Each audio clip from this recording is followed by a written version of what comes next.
मेरे प्यारे फ़लस्तीनी भाइयों और बहनों, अस्सलाम वालेकुम वरहमतुल्लाह। मुझे पता है कि आप लोग इस वक्त तकलीफ़ में हैं। मैं आपकी तकलीफ़ समझ सकता हूँ। मुझे पता है कि इज़राइल आप लोग की कंट्री पे बम फेंक रहे हैं। बहुत से लोग शहीद हो गए और बहुत से लोग हॉस्पिटल में हैं। आपके घर टूट गए और बहुत से बिल्डिंग तबाह हो गए। स्कूल, हॉस्पिटल, मस्जिद सब खत्म हो गए। आप लोग बहुत स्ट्रांग हो और आप लोग ने देखा है और आप लोग बहुत बर्दाश्त करा है। आपकी कंडीशंस कोई नहीं समझ सकता है, मगर आप अपने आप को अकेला नहीं समझिए। अल्लाह आपके साथ है और आप सब्र कीजिए।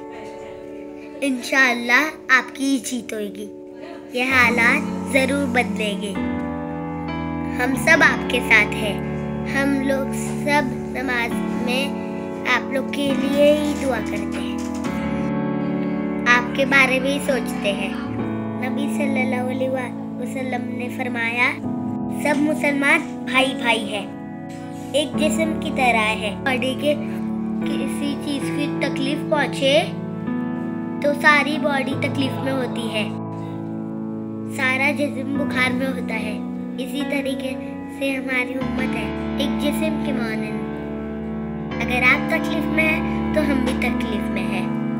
हमने सारी इजरायली चीज़ों का और अमेरिकन चीज़ों का बाइकआउट कर दिया है। हम अब से मैकडॉनल्ड के burger, pizza, Pepsi, Coca Cola, KitKat, Cadbury कुछ नहीं खाएंगे। यह आपका साथ देने की छोटी सी कोशिश है। अल्लाह आपका मददगार हो।